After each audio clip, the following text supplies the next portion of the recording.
Hi అందరికీ అందరూ ఎలా ఉన్నారు? Welcome back to it's me Mallika vlogs. మా వీడియోస్ ఎవరైతే చూస్తున్నారో వాళ్ళు సబ్స్క్రైబ్ చేసుకుని లైక్ చేసుకోండి. సాటర్డే అయితే అమ్మ వాళ్ళు చెల్లి వాళ్ళు మా ఇంటికి వచ్చారు. ఎందుకు వచ్చారు ఏంటి దానికోసం అన్ని చెప్తాను. మా వీడియోని చివరి వరకు చూడండి. మరియా చూసారా వాళ్ళ అమ్మమ్మ తాతయ్యని చూడగానే సర్ప్రైజ్ గా ఫీల్ అయ్యి వాళ్ళ తాతయ్య మీదకి అయితే ఎక్కేసింది.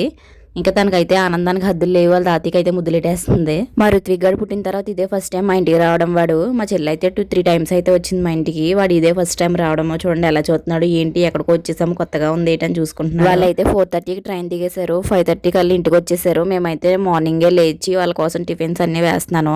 మరియా కూడా నాతో పాటు లేచేసింది. మా హస్బెండ్ అయితే అప్పుడే ఆఫీస్కి వెళ్ళిపోయారు. ఇంకా వాళ్ళైతే బస్కి వచ్చేసారు. అమ్మ వాళ్ళు చెల్లి వాళ్ళు ఎందుకు వచ్చారంటే ఫిబ్రవరిలో పుట్టుడు బర్త్డే ఉంది ఋత్విక్ గడిది. ఇంకా చెల్లి అయితే డ్రెస్సులు కట్ట బట్టలు తీసుకుందామని చెప్పేసి అయితే వచ్చింది. ఇక్కడ మదీనాకి వెళ్తే తక్కువ రేట్లో మంచిగా వస్తాయని చెప్పేసి అయితే వచ్చారు. ఇక్కడ కలెక్షన్ అయితే బాగుంటది కదా డ్రెస్ లో హాఫ్ శారీస్ అన్ని. ఇంకా మా చెల్లి అయితే ఇక్కడ తీసుకుంటాను డ్రెస్ లో జ్యువెలరీ అని చెప్పేసి అయితే వచ్చింది. ఇంకా మా చెల్లి ఒక్కతే రాలేదు కదా అందుకే అమ్మ వాళ్ళని కూడా తీసుకొచ్చింది. వాళ్ళ వచ్చిన పని అయితే అదనమాట. ఇంకా వాళ్ళు మార్నింగే వచ్చారు కదా వాళ్ళకి ఆకలేస్తుంది అని చెప్పేసి నేనైతే టిఫిన్స్ వేస్తున్నాను. పెసరట్లు ఇడ్లీ అయితే వేసాను వాళ్ళ కోసం. ఇంకా మా ఋత్విక్ గారిని ఎత్తుకుని తిరుగుతున్నాను నేనైతే. చాలా రోజుల తర్వాత చూశాను కదా. మా వీడియోస్ మీకు నచ్చినట్లయితే లైక్ చేసి సబ్స్క్రైబ్ చేసుకోండి. మరిన్ని వీడియోస్ కోసం మా ఛానల్ని ఫాలో చేసేయండి.